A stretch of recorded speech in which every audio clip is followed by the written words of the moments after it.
18 horas. Notícias de Manaus, Amazonas, Brasil e do mundo. Agora na Mix. Muito boa noite para você sintonizado aqui em 100,7. Já começo agradecendo a sua companhia. Estamos juntos a partir de agora até às 7 da noite aqui no 18 horas. 18 horas. Lembrando que você pode e deve participar do programa com a gente. Acione o nosso WhatsApp, que é o 994-887592. A gente quer saber o que você pensa a respeito dos assuntos que a gente aborda aqui no programa 18 horas.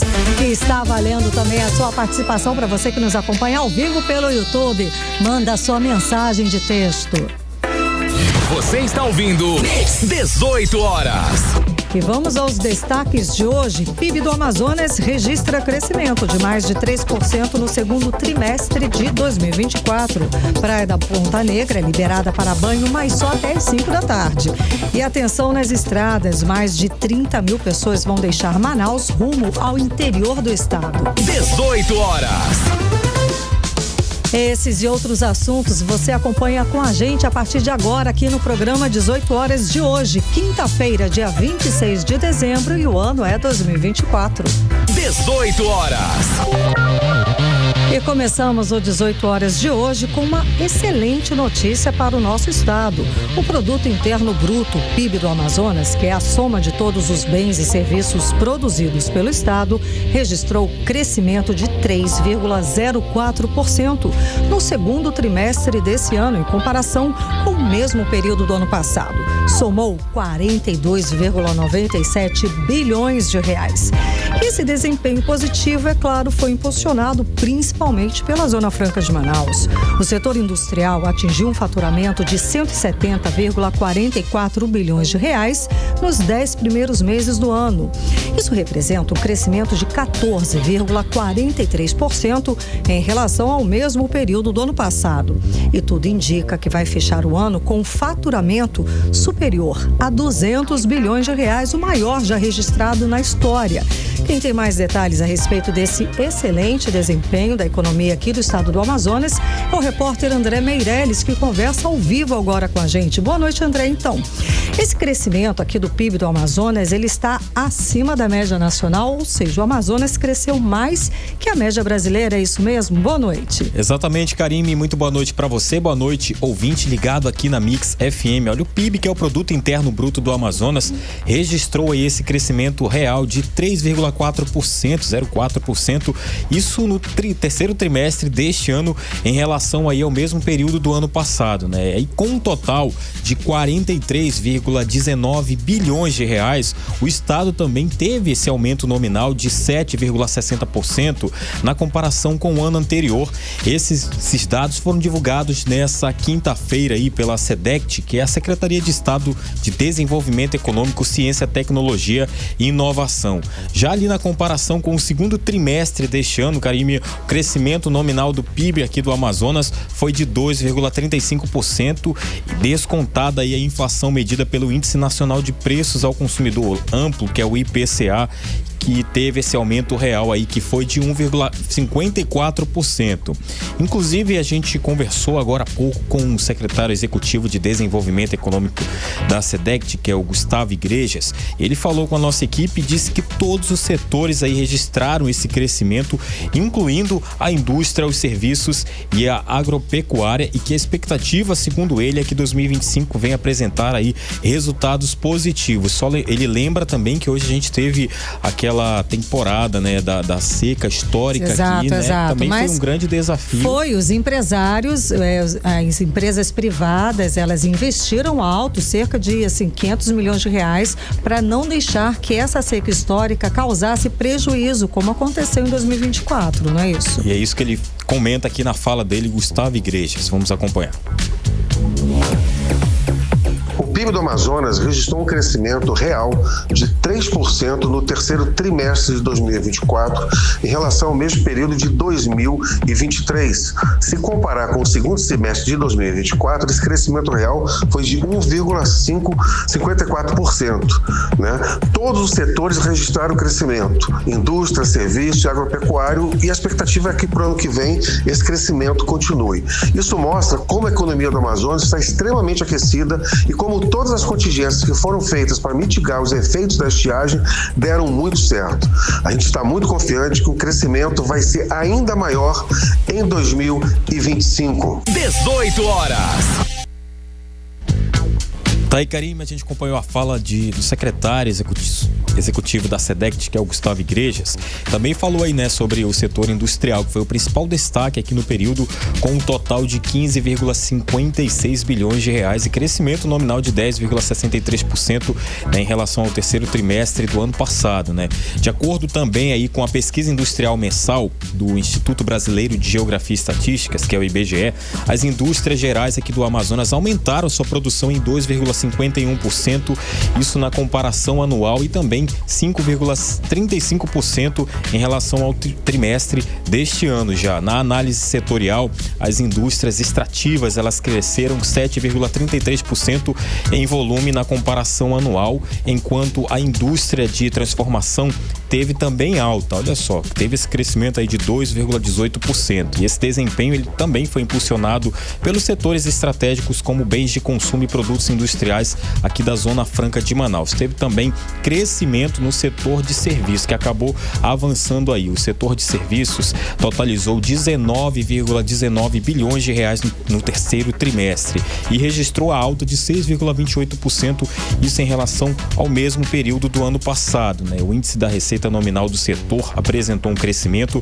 de 19,37% e o volume de serviços também aumentou 14,20%, isso no mesmo período comparativo.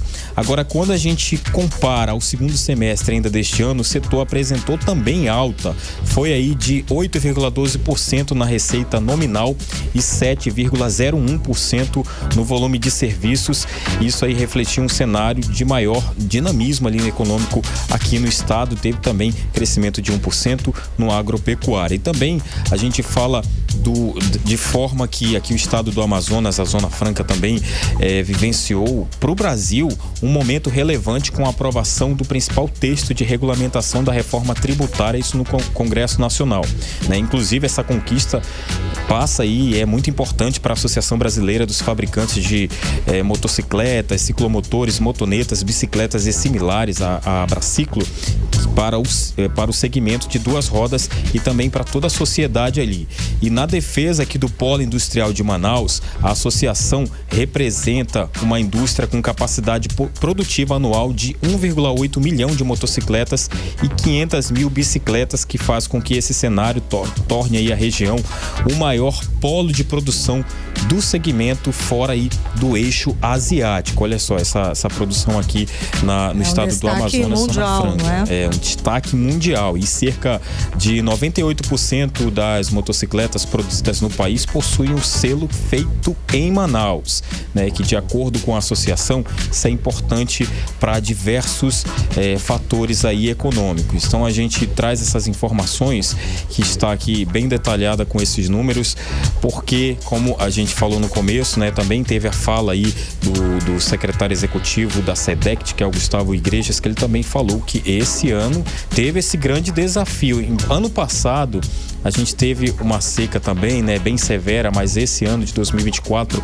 a seca foi bem pior do que a do ano passado. Mesmo assim, enfrentando toda essa seca histórica, houve esse crescimento aí no PIB aqui no estado do Amazonas, Karime. Exatamente, só números positivos para a gente comemorar, sem dúvida alguma, mas, de novo, isso porque o setor privado se antecipou, investiu para que a produção aqui não sofresse com desabastecimento, com falta de ir e vir dos produtos fabricados na Zona Franca de Manaus. Lembrando também, como você citou, a reforma tributária, o texto que manteve e assegurou as vantagens da Zona Franca de Manaus, a gente tem a segurança jurídica para que as empresas permaneçam, possam ampliar, possam seguir em frente com os projetos de ampliação, e também é uma segurança jurídica para que novas empresas venham se instalar aqui na Zona Franca de Manaus. Ou seja, é possível que o ano que vem a gente esteja aqui noticiando uns números mais positivos ainda do nosso PIB do estado do Amazonas. Muito obrigada pelas informações, André Meirelles. 18 horas. E a Praia da Ponta Negra foi reaberta para banhistas oficialmente nessa quinta-feira. Mas o banho, é claro, segue até às 5 da tarde, tá, gente? Por uma questão óbvia de segurança. A praia estava interditada desde o dia 17 de setembro por causa da seca histórica desse ano. Vamos conferir mais detalhes agora com Rodrigo Soares. A tradição de pular 7 ondas na praia durante o Réveillon e fazer 7 pedidos ou simplesmente entrar na água para se banhar para atrair sorte no ano novo está de pé. Mas só não vale fazer isso depois das 5 da tarde. A Praia da Ponta Negra foi reaberta para o banho nesta quinta-feira. A reabertura, porém, não foi para que as tradições e rituais fossem mantidos, e sim porque as águas do Rio Negro subiram o suficiente de forma que não representasse mais perigo para os banhistas. Nesta quinta-feira, as águas na área do Porto de Manaus amanheceram medindo 17 metros e 38 centímetros. Em entrevista coletiva, na manhã desta quinta-feira, o prefeito Davi Almeida anunciou a liberação.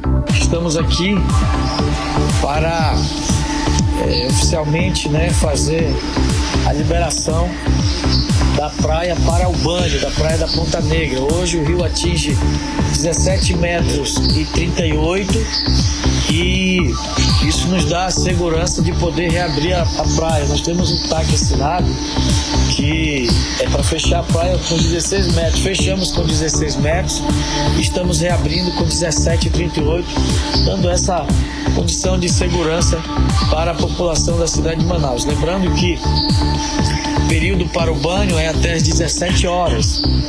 E aproveitando a presença de vocês, a gente quer conclamar a população, os frequentadores do balneário, que eles possam se divertir, aproveitar, mas que não possam se exceder nas bebidas alcoólicas e adentrar ao rio, à praia, porque isso se torna perigoso. Por precaução, equipes da Defesa Civil, bombeiros e Guarda Civil estarão fiscalizando a presença dos banhistas na praia, segundo o prefeito de Manaus, Davi Almeida. E sem dúvida alguma, nós estaremos dando e resguardando a segurança de todos os frequentadores.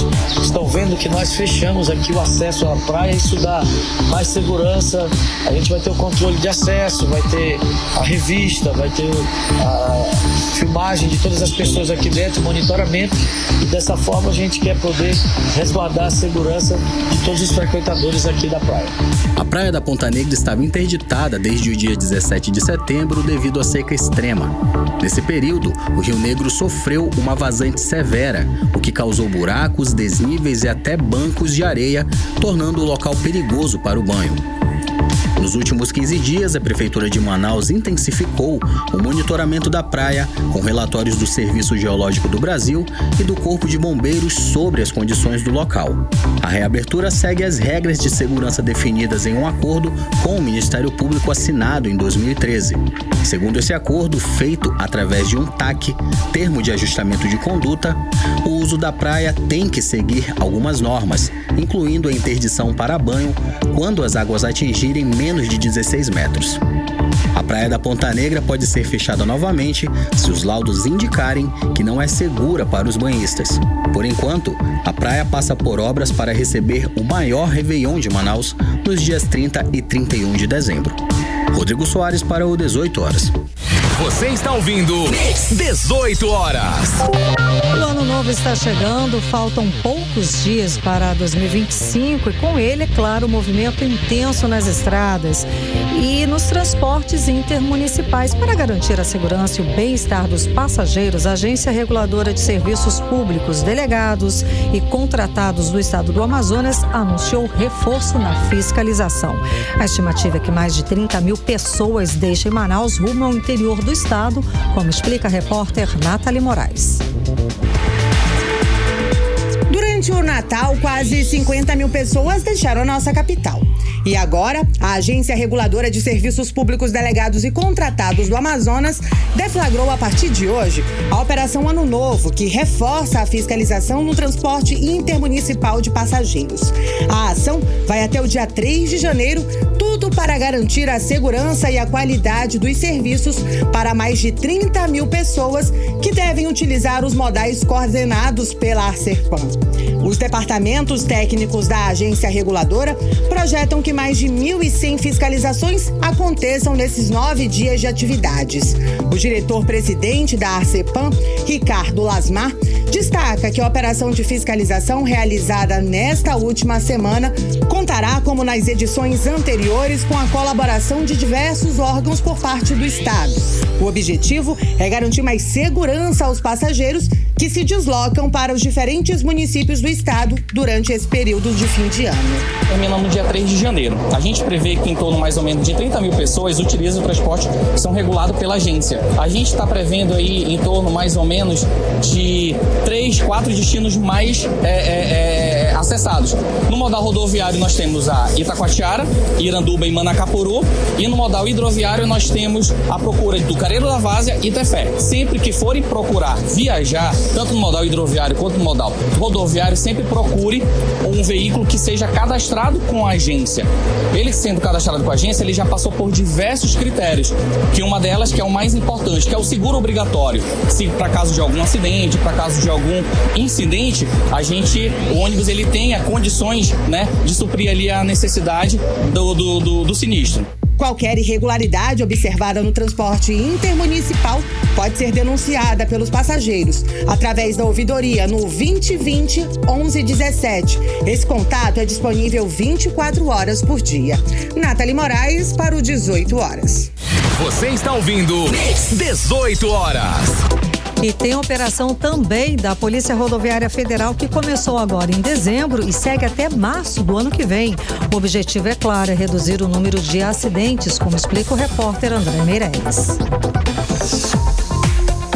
A combinação de buracos, falta de sinalização e a união de imprudência e responsabilidade de motorista são as principais causas dos acidentes em rodovias do estado, como o ocorrido na última sexta-feira, entre uma carreta e um ônibus na M010, estrada que liga Manaus a Itacoatiara, em que 4 pessoas morreram e outras 18 ficaram feridas, que, segundo a Polícia Técnico-Científica, o motorista da carreta estava a 110 km por hora, o que contribuiu para o acidente por causa da chuva que deixou a pista molhada.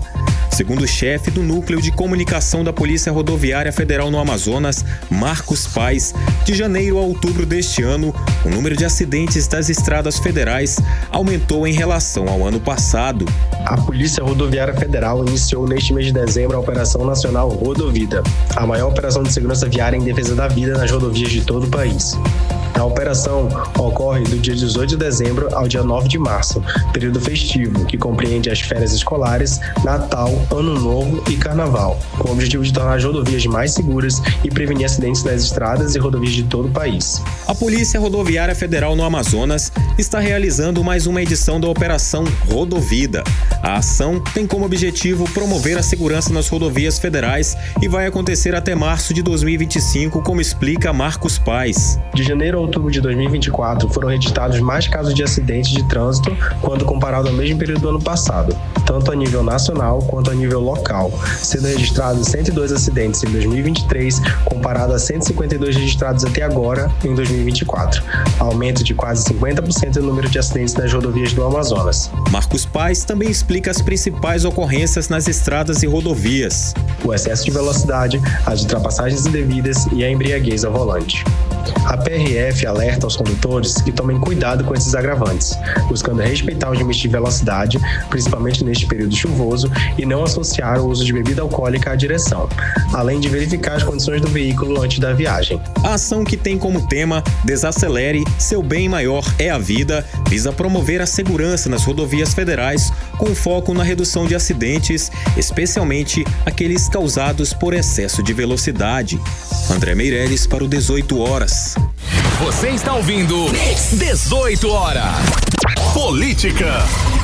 Agora em Manaus, 6 horas e 20 minutos. Vamos falar dos bastidores da política local com ela, Cíntia Blink, que já está aqui com a gente. Boa noite, Cíntia. Então, o senador Omar Aziz começou praticamente aí a pré-campanha para retornar ao comando do governo do Amazonas nas próximas eleições, não é isso? Cíntia, conta mais.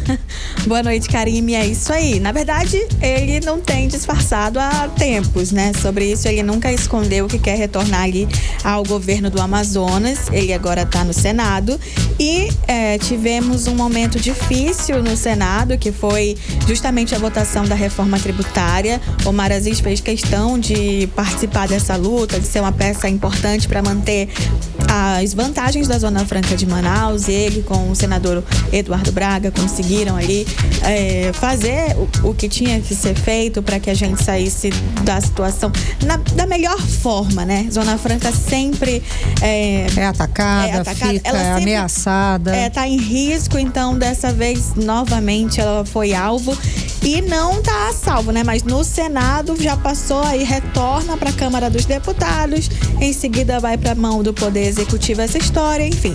Mas Omar Aziz aproveitou esse momento para fazer uma série de entrevistas, para falar ali com os jornais, e isso tudo também demonstra uma agenda preparando ali terreno para 2026. Então, a gente sempre pensa, né, que toda ação de política é pensando na próxima campanha, e a gente sempre tá certo de pensar isso aí mesmo, entendeu?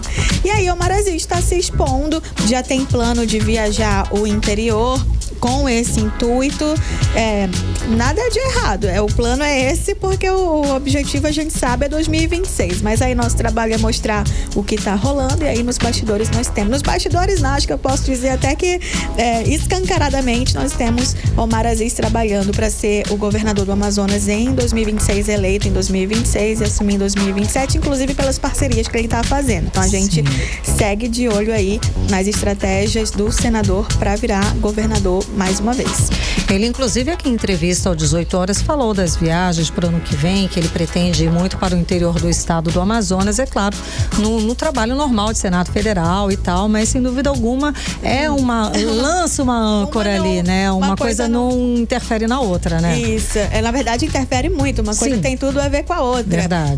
Só de colocar o rosto numa cidade do interior, você já está conseguindo algum tipo de vantagem, sim, para o ano de 2026 ou até mesmo para a próxima eleição para Senado.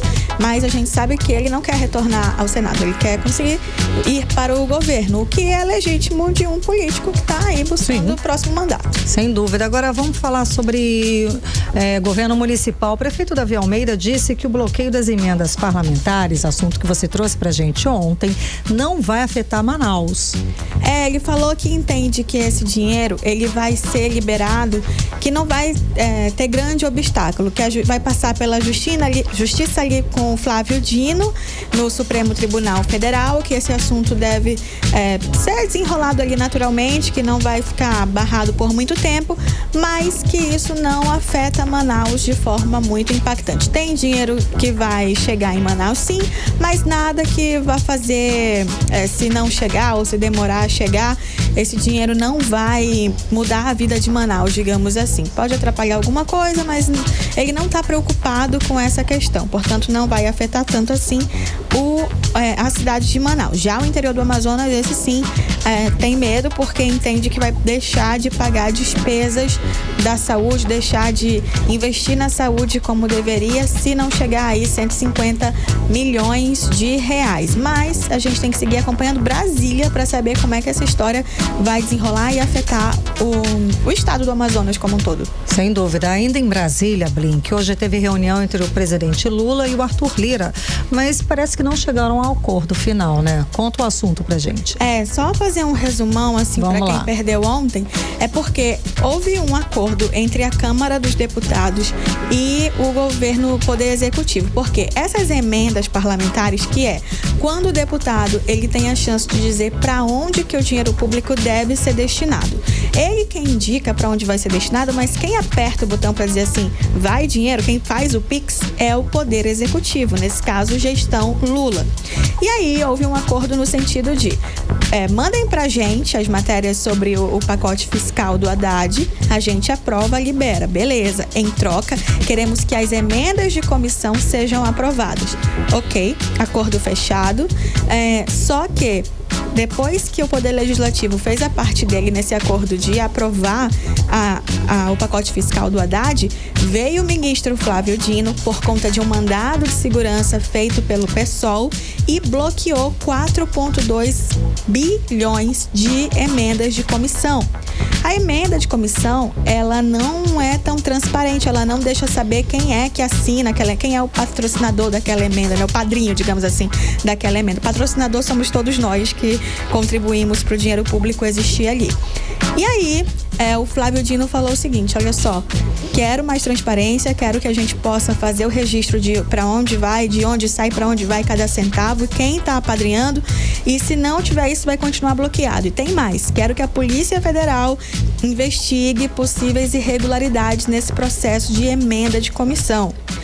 E o Congresso entendeu isso como uma traição, porque o Flávio Dino, ele é muito ligado ao presidente Lula. Então, ele agiu dessa maneira a pedido de Lula ou ele agiu dessa maneira porque ele está só sendo ministro do Supremo Tribunal Federal? Há uma desconfiança muito grande no ar. De qualquer forma, como você falou, Karime, teve aí esse encontro realmente de Lira e Lula. Lira, que é o presidente da Câmara, e para onde vai grande parte das emendas aí que estão destinadas das emendas de comissão, vai para Alagoas, que é terra de Arthur Lira. Coincidentemente, claro. Não, né? E aí, o governo Lula disse que não vai recorrer da decisão do Dino, do Flávio Dino, né? Não vai se meter nessa história porque a Advocacia Geral da União verificou esse caso e disse que não entende que o governo tem que agir nessa história. Então, ou seja, largou a mão totalmente ali do Congresso, disse pro Dino fazer o que ele quiser, então que declaradamente ele não possa, declaradamente assim, ele não pode dizer para aprovar, bloquear ou qualquer coisa. Mas ele poderia entrar com a União nessa história juridicamente para dizer, para liberar. Entendeu o governo que ele não deve fazer isso até agora. E então toda essa história é isso, né? Esse é o caso. Teve esse encontro para buscar esse entendimento, mas nada feito. Nada resolvido. Voltando aqui para Manaus, o prefeito Davi Almeida, ele disse que vai definir todo o novo secretariado até a próxima segunda-feira, agora, dia 30? Agora, dia 30, mas assim, na verdade o Davi Almeida, ele não tá fazendo grandes mudanças, não. A gente tem um time muito parecido com o time que a gente já conhece. Então, são nomes como, por exemplo, Chádia Fras permanece na saúde, o secretário de Finanças, Clécio Freire, também continua.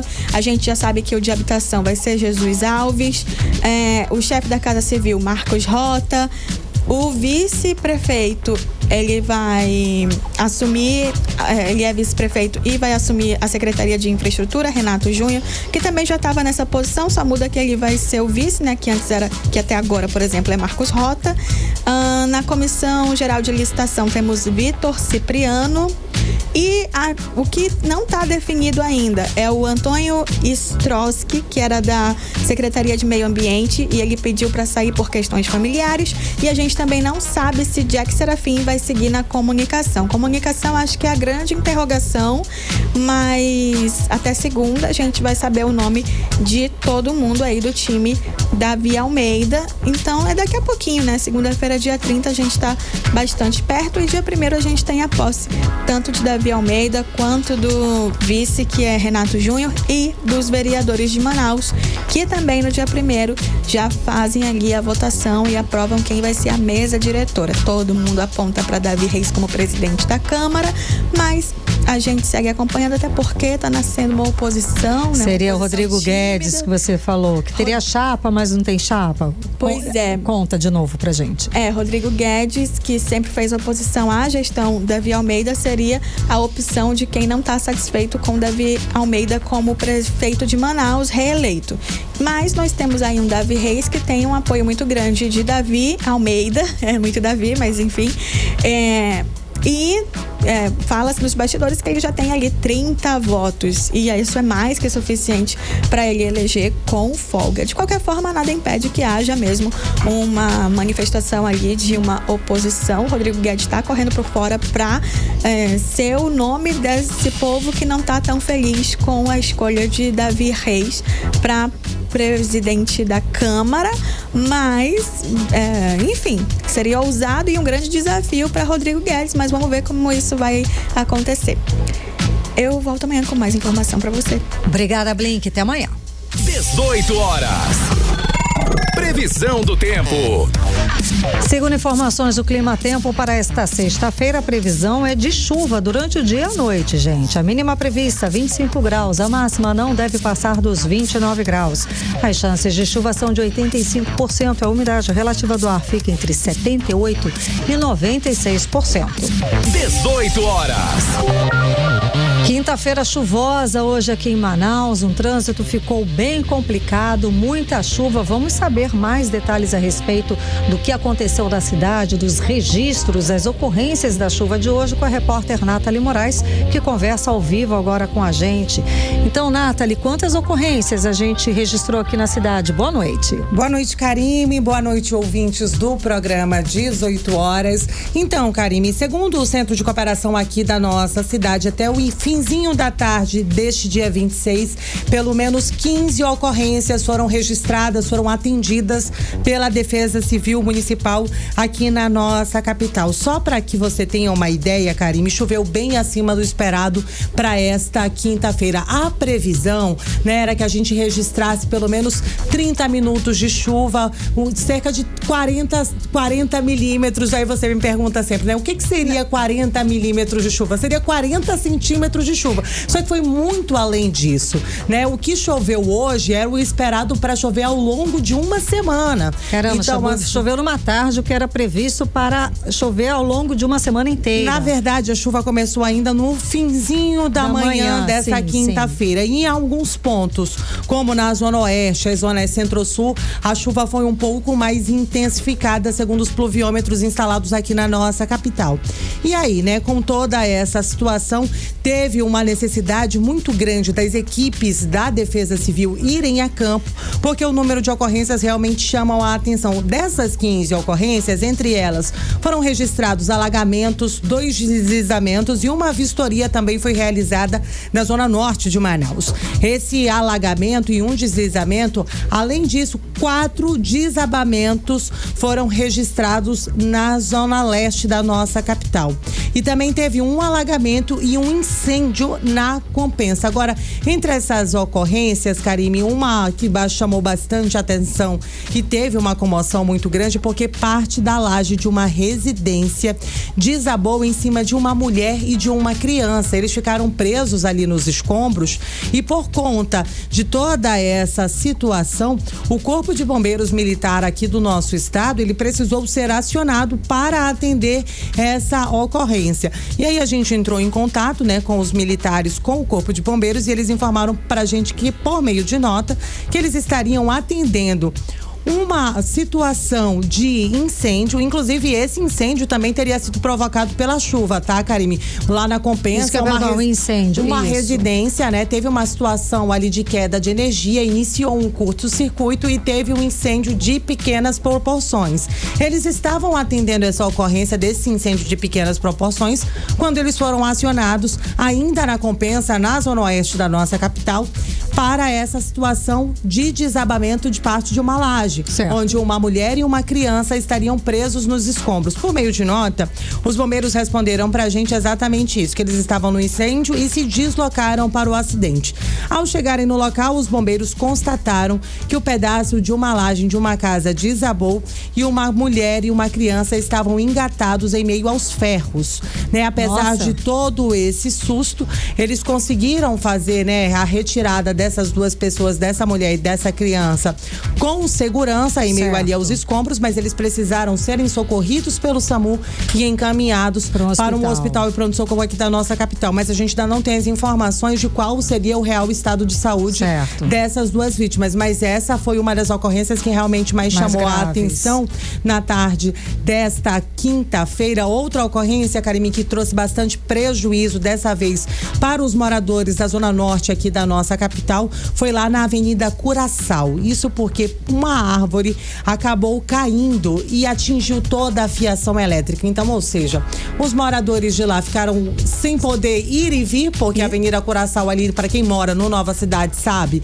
né? Uma das avenidas cruciais, uma avenida de intenso comércio, uma avenida de tráfego muito intenso, que ficou interditada boa parte da tarde de hoje. Mas e sem agora, luz, né? E sem luz, porque caiu em cima da fiação. Exatamente. Inclusive, né, a gente entrou em contato com a concessionária de energia elétrica e eles informaram que o trabalho de manutenção lá na área para fazer toda essa retirada ainda permanece, tá? Essas pessoas permanecem com o fornecimento de energia elétrica interrompido ali na área. E a parte da rua que ficou interditada e gerou um congestionamento muito longo já foi liberado agora no início da noite de hoje. Mas foi uma tarde assim de muitos transtornos por conta do alto número de ocorrências registradas. Só para eu encerrar, né, Karime? Se você aí de casa, você que está nos ouvindo nesse momento, mora em uma área de risco, presenciou qualquer situação e está precisando pedir aí o apoio da Defesa Civil, o número do Centro de Cooperação da cidade aqui da nossa capital é o 199. Esse é um serviço gratuito que funciona 24 horas por dia. Não conseguiu no 199? Liga para o 193. Esse é o contato direto do Corpo de Bombeiros. Eles estão prontos para atender qualquer tipo de acionamento. Karine. Obrigada pelas informações, Nathalie Moraes. Importante também, se você mora em área de risco e acha que a sua casa de alguma forma está sofrendo com muitas rachaduras, você não está seguro, você está se sentindo inseguro nesse momento, é bom procurar um abrigo, uma casa de parentes, casa de amigo para passar noites. Esse período de muita chuva e a gente tem noticiado aqui muitas ocorrências. Então, se você mora em área que costuma alagar, que tem risco de desabamento, tá ligando para a Defesa Civil, não passe a noite numa noite chuvosa, não coloque em risco você e sua família. Procure um lugar mais seguro para passar a noite. Procure a Defesa Civil, os números que a Nathalie passou. Nathalie, repete de novo, por favor, da Defesa Civil. Da Defesa Civil 199, que é o número do Centro de Cooperação aqui da nossa capital, e o número do Corpo de Bombeiros, que é o 193. Tá ótimo. Muito obrigada pelas informações e é muito importante, sim, que você fique atento a essas situações, principalmente nesse período de chuvas. Obrigada pelas informações, Nathalie Moraes. Agora, um acidente que deixou 12 pessoas feridas, sendo 3 bombeiros militares, aconteceu na noite da quarta-feira no quilômetro 90 da BR-174. De acordo com a nota oficial do Corpo de Bombeiros, o acidente aconteceu no momento que uma guarnição de serviço da corporação realizava o trabalho de corte de uma árvore que caiu no local e estava impedindo a passagem de veículos. Na ocasião, uma carreta que passava na contramão colidiu com a fileira de carros que aguardava a liberação da pista. Com o impacto, um dos veículos atingiu os bombeiros que atuavam no corte das árvores, que estavam trabalhando lá no local. Ao todo, gente, 12 pessoas ficaram feridas, sendo 3 bombeiros militares. Não houve vítimas fatais. Conforme a nota, o atendimento pré-hospitalar das vítimas foi realizado por equipes do Corpo de Bombeiros, juntamente com o Serviço de Atendimento Móvel de Urgência de Presidente Figueiredo. A maioria das vítimas teve escoriações leves. No entanto, os 3 bombeiros atropelados precisaram ser encaminhados para receber atendimento no Hospital e Pronto-Socorro aqui de Manaus, o Platão Araújo. 18 horas. E no dia de Natal foi violento, tá? Em Parintins, um homem de 24 anos foi linchado na manhã de quarta-feira, após ser suspeito de matar o próprio irmão a golpes de terçado. O crime aconteceu na área rural da cidade. Além de ser acusado do assassinato do irmão, o homem também era suspeito de ter matado o padrasto de 71 anos, no início do mês de dezembro agora. Vamos saber mais detalhes a respeito do assunto agora com André Meirelles. O suspeito de ter matado o padrasto de 71 anos no dia 7 de dezembro deste ano foi linchado pela população na manhã dessa quarta-feira, no dia de Natal. O caso aconteceu na Vila Amazônia, área rural de Parintins, no interior do estado, depois que o homem de 24 anos foi acusado de ter matado o próprio irmão a golpes de terçado durante a madrugada de Natal. Segundo informações repassadas à polícia, o suspeito fugiu depois do crime, mas foi perseguido por moradores moradores do local e linchado. Segundo o primo da vítima, morto a facadas, Tiago Pereira, além de ser suspeito de matar o próprio irmão, ele foi preso depois que confessou ter assassinado o padrasto, mas acabou sendo liberado. Eles tiveram uma discussão, o negão acabou batendo no Juliano e como o negão tava bebendo, acabou o Juliano viu que ele tava debilitado e matou ele, né, com raiva. Uma coisa horrível, gente, uma coisa horrível realmente, uma coisa que poderia ter sido evitada. Aí o Juliano não foi preso, né, tava solto. Infelizmente veio acontecer isso, meu primo veio morrer dessa triste maneira aí. Equipes policiais foram acionadas, mas ninguém havia sido preso. Os corpos das vítimas foram levados para o Instituto Médico Legal de Parintins. A Polícia Civil do Amazonas abriu um inquérito para investigar as mortes. As autoridades seguem apurando os detalhes do caso. André Meirelles para o 18 Horas. Você está ouvindo 18 Horas. Agora em Manaus, 6h40, você sintonizado aqui em 100,7, acompanhando o programa 18 Horas. E o Hemoan alerta para a emergência de falta de doação de sangue no Amazonas, que pode comprometer os atendimentos na virada do ano em todo o estado. A maior necessidade é pelo sangue do tipo O, tanto positivo quanto negativo. Vamos acompanhar os detalhes agora com Rodrigo Soares. O Hemoan é o responsável pelo abastecimento de sangue em todas as unidades de saúde do Amazonas. Mas durante esta semana de Natal, o Hemoan, Fundação Hospitalar de Hematologia e Hemoterapia do Amazonas, notou que houve poucas doações de sangue, o que fez os estoques caírem, especialmente dos tipos O positivo e O negativo. De acordo com a gerente de captação de doadores, Nívia França, o Hemoan precisa de no mínimo 250 doações por dia para manter os estoques adequados, mas as doações recebidas foram bem menos que isso. Nestes períodos das festas do final de ano, nós já esperamos sempre uma queda no número de comparecimentos de doadores. No entanto, nos dias 23 e 24, nós tivemos, somando os 2 dias, 240 coletas de bolsa. E isso é preocupante, já que nós precisamos de 250 dias. Então, você que é doador ou que nunca doou, se candidate a fazer uma doação, principalmente das tipagens sanguíneas O positivo e O negativo. Venha até o Hemoan, nós iremos funcionar de 7 da manhã até as 18 horas, nessa quinta-feira até sábado, na segunda horário normal, sendo que no dia 31 nós iremos funcionar até as 13 horas. A gerente de captação do Hemoan, Nívia França, explicou ainda que qualquer pessoa pode doar sangue, desde que esteja bem de saúde. Você que está bem de saúde, tem mais de 50 quilos, tem entre 16 anos e 69 anos para fazer a doação, venha descansado, bem alimentado e não esqueça de trazer um documento oficial com foto. Venha, nós precisamos muito nesse período, já que nós temos um aumento no número da demanda dos hospitais, principalmente das urgências e emergências. Venha, faça a sua doação e salve vidas. A direção do Hemoan lembra que a necessidade de transfusões de sangue não diminui nas festas. E no Réveillon é comum o aumento de acidentes e outras emergências, geralmente por causa de bebidas alcoólicas.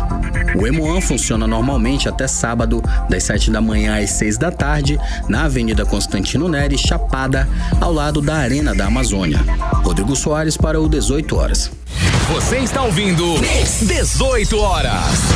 Vamos agora atualizar as informações a respeito do acidente do avião que caiu em Manicoré e foi encontrado ontem. A repórter Nathalie Moraes está acompanhando o caso e volta a conversar ao vivo aqui com a gente do 18 Horas. Boa noite mais uma vez, Nathalie. Então, o que já se sabe a respeito desse acidente? Boa noite mais uma vez para você, Karime. Boa noite, ouvintes do programa 18 Horas. Karime, essa é uma história, cercada de mistérios. Desde o último dia 20 de dezembro, quando nós recebemos as primeiras informações em torno desse caso, da queda desse avião, as informações chamam bastante a atenção. Mas depois que os corpos das vítimas foram encontrados e identificados no início da tarde desta quarta-feira, no início já da tarde dessa quinta, agora no fim da tarde dessa quinta-feira, os corpos chegaram aqui à nossa capital. Eles saíram lá do município de Manicoré, na região sul do nosso estado, e chegaram agora há pouco corpo no aeroporto Eduardo Gomes. Foi uma grande comoção montada lá no município, Karime, porque esses corpos eles foram levados em cortejo pelos moradores. Inclusive, o pai do piloto, ele fez um discurso bastante emocionado no início da tarde de hoje. Isso porque é uma comoção muito grande. A cidade de Manicoré praticamente parou por conta dessas buscas. Foi um show de solidariedade, verdadeiramente falando. Todos porque, se assim, mobilizaram para ajudar, né? Foram Verdade. inúmeros mateiros, pessoas que conheciam ali aquela área, porque o que aconteceu?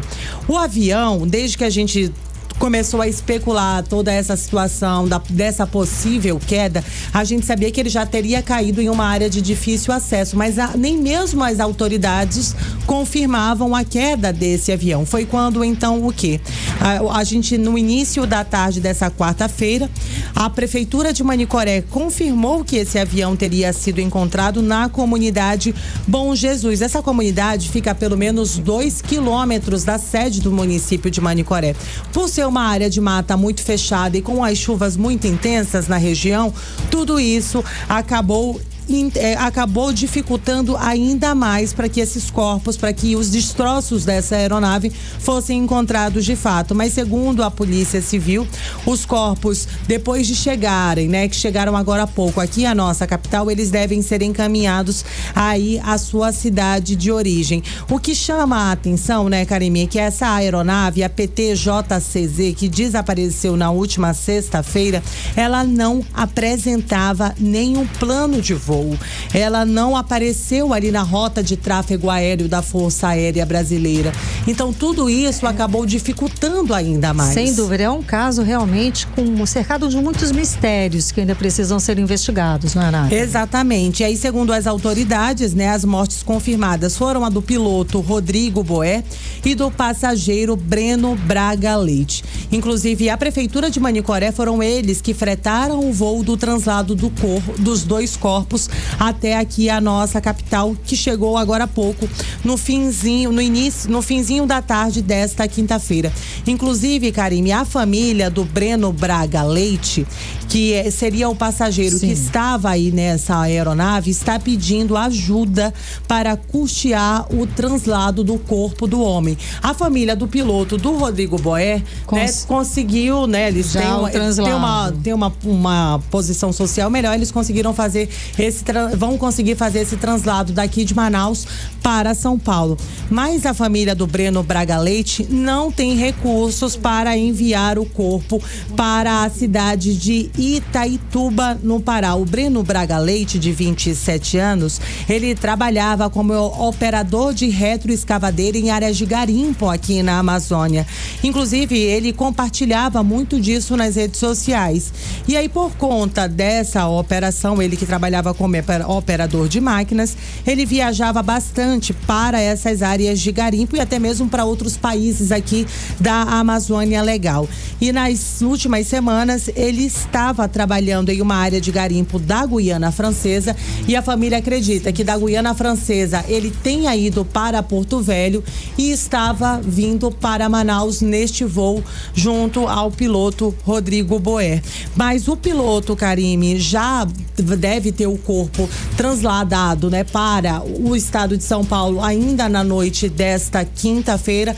Inclusive, o pai fez um discurso bastante emocionado, e é isso que a gente vai conferir a partir de agora. A fala do Marcelo Boé, pai do piloto Rodrigo Boé. Infelizmente, a gente achou que ia achar meu filho com vida e, infelizmente, sem vida.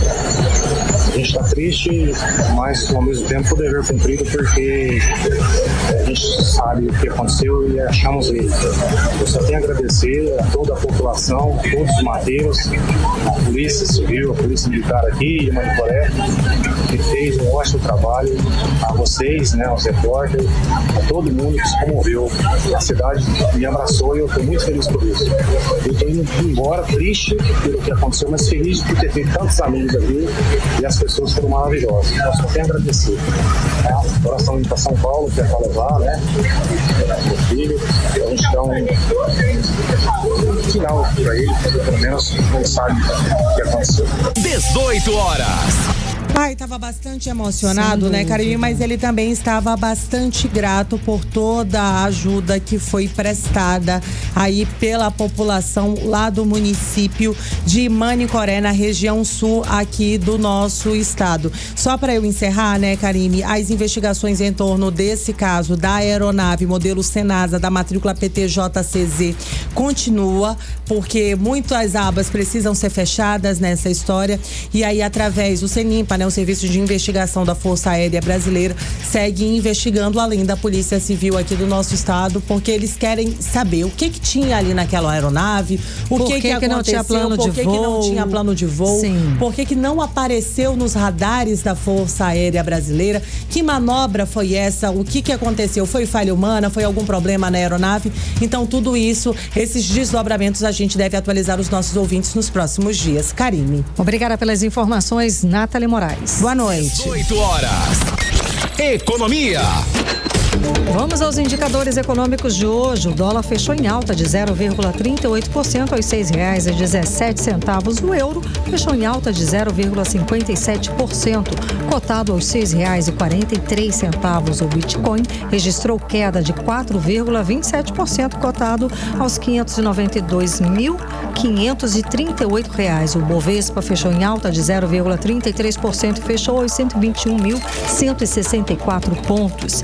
E as vendas do varejo brasileiro surpreenderam nesse fim de ano com alta de 12,2% em comparação com o mesmo período de 2023. Vamos saber mais detalhes, inclusive com o desempenho do comércio de Manaus, agora com o repórter Kennedson Paes.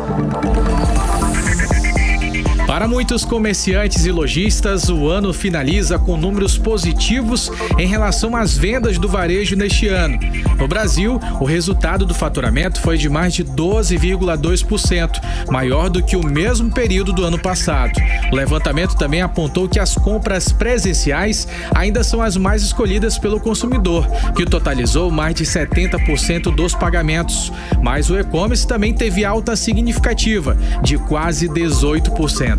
No Amazonas, um levantamento do Instituto FEComércio de Pesquisas Empresariais do Amazonas revelou que 77% das empresas entrevistadas tiveram um aumento no faturamento logo na primeira semana do mês de dezembro.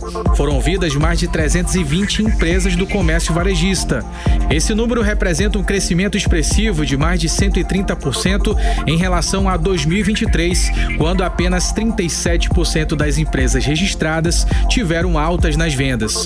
O valor médio de compras pelo consumidor foi de cerca de R$ 400 durante o período da Black Friday. Já em relação ao Natal, quando tem o maior faturamento, as estimativas de 75% dos empresários era de mais de 50% nas vendas deste ano. A pesquisa da FEComércio também apontou que o valor gasto pela maioria dos consumidores seria de até R$ 250. Vestuários, calçados, perfumaria, cosméticos, brinquedos foram os itens mais procurados para presentear. A pesquisa da FEComércio também apontou que o valor gasto pela maioria dos consumidores seria de até R$ 250. Vestuário, calçados, perfumaria, cosméticos e brinquedos foram os itens mais procurados para presentear. Kennedson Paes para o 18 horas. Você está ouvindo 18 horas. Agora em Manaus, 6 horas e 53 minutos, e o resultado preliminar do programa Bolsa Universidade 2025 foi divulgado hoje, quinta-feira. Quem tem mais detalhes é o repórter André Meirelles, que volta a conversar ao vivo aqui com a gente. André, então, são mais de 45 mil pessoas que se inscreveram, não é isso? Isso mesmo, Karine, boa noite mais uma vez, boa noite aos ouvintes aqui da Mix FM. Mais de 45 mil aí se inscreveram para concorrer às bolsas que oferecem 3 níveis de desconto, de 100%, que é aquela bolsa integral, de 75% e 50% do valor da mensalidade do curso escolhido. Isso também tem a compensação tributária e bolsas voluntárias. Aí desse total, 18.787 candidatos foram classificados e 20.982 ficaram ali no cadastro reserva, mas podem ter uma nova chance aí no período de remanejamento para as vagas remanejantes a ser divulgadas pela coordenação aí do programa. programa.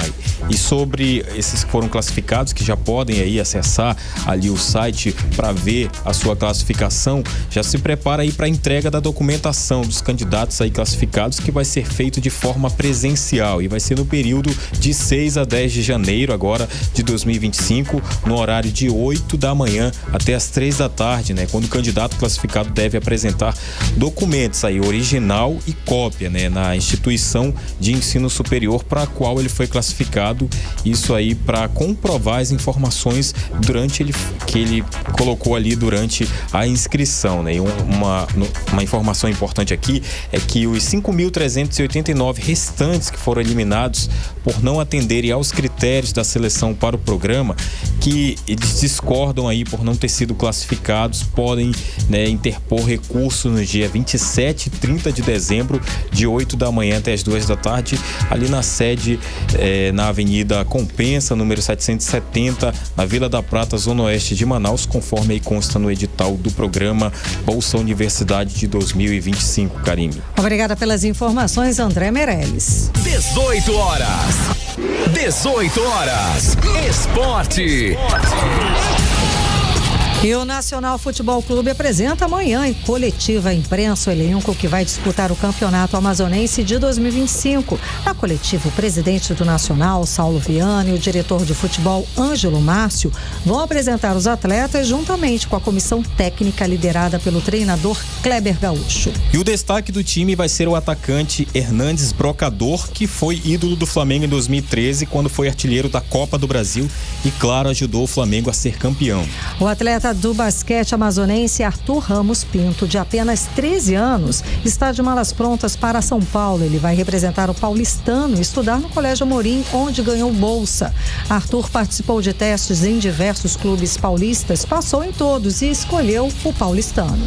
Karime, Arthur Ramos tem uma trajetória marcada por conquista, né? Ele foi campeão neste ano do Campeonato Amazonense nas categorias Sub-13, Sub-14, Circuito 3x3, Sub-15 e o Sub-16 aí pelo Clube ABC. E o atleta, claro, sonha em chegar à NBA. E tem tudo para isso, né? Com tantas conquistas. Bom, e o Flamengo define o grupo para enfrentar as primeiras rodadas do Carioca. Parte do elenco se reapresenta nessa sexta-feira. A maioria são jogadores do Sub-20 que vão representar o time nas rodadas iniciais do estadual, enquanto o profissional, né, vai estar em pré-temporada nos Estados Unidos.